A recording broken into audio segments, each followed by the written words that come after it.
The second part of this video is looking at the movement of the cows through the milking process. Firstly, from the paddocks and along the track.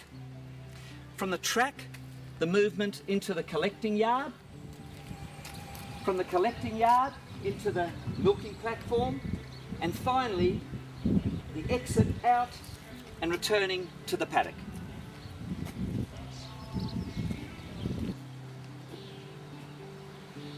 First, for each of the areas, I want to show good cow flow. Then I want to show you facilities that can upset cow flow.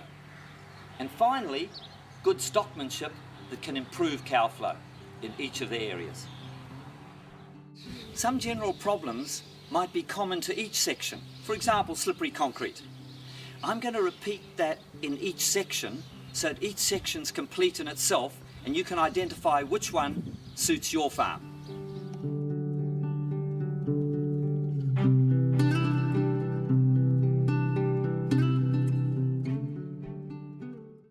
Cows learn that they go to the milking parlour at the same time every day.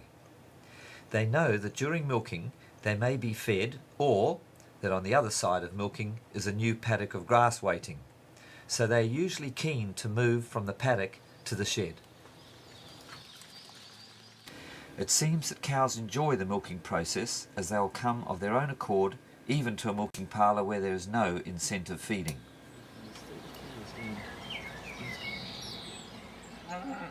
In fact, some farmers now use time-controlled spring gates, or simply open the gate and go and do another job while the cows come home by themselves.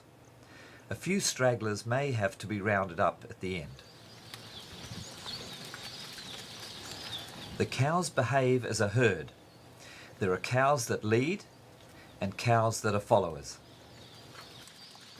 They move in a fairly set order as a herd along the track, spreading out so as not to bunch up or come too close to the other cows, but at the same time close enough to see what is going on with all the close herd mates. Cows travel at approximately 4 kilometres per hour on a good surface. So if your track is 1 kilometre long, they'll all be home in about 20 to 30 minutes.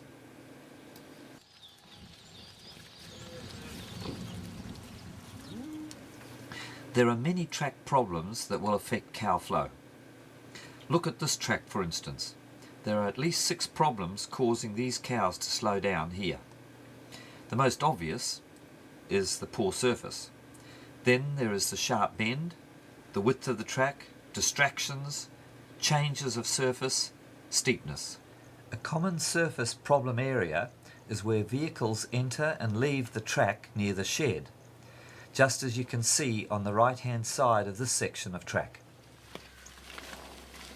Any poor surface, such as exposed base material, loose rocks, rounded stones or slippery places, will cause cows to slow down as they pick their way through.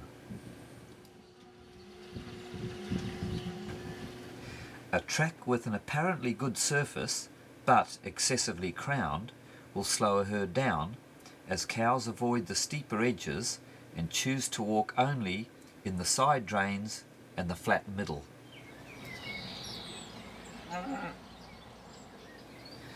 A sharp bend or variable width will also cause them to slow down. Even width is the best. Obviously, cows will slow down if the track narrows, but they will also slow down if the track widens out. For example, in front of a hay barn. To keep the width even here, the farmer could run a temporary wire in front of the barn and side track.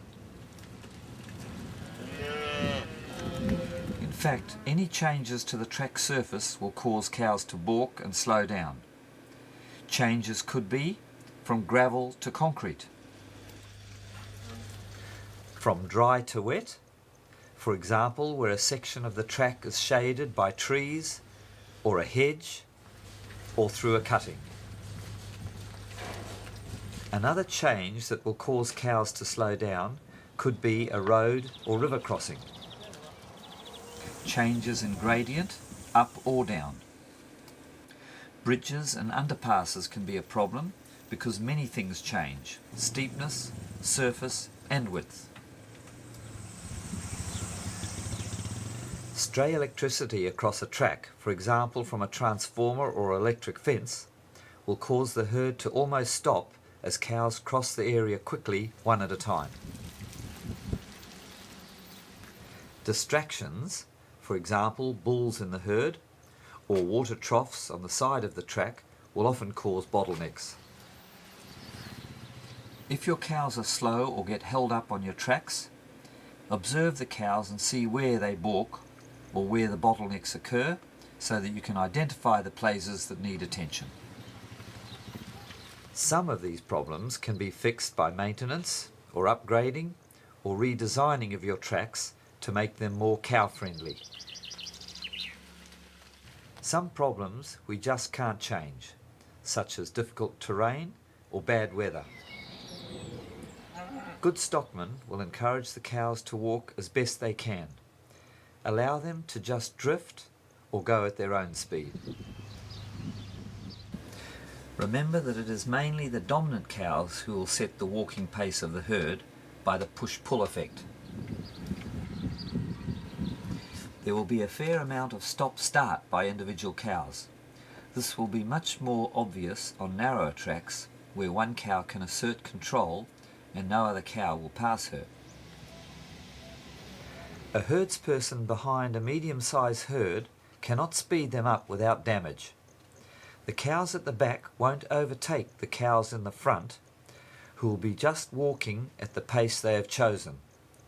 The rear cows will just bunch up to escape the herdsperson, vehicle, horse or dog.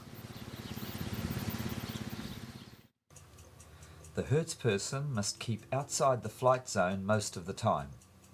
Occasionally he may come closer to keep the rear cows moving, but not close enough to cause bunching up.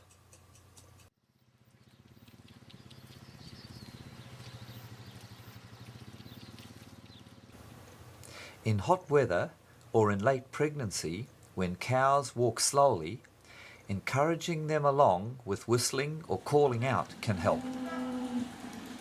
If you have a severe problem with cows not wanting to go home for milking, you might consider incentives, such as molasses fed in the shed or exit area. In summary, only one track rule for stockmen is needed. Allow the cows to drift at their own speed. With their heads down, talk to them, but keep back about a distance of 1 to 2 fence posts.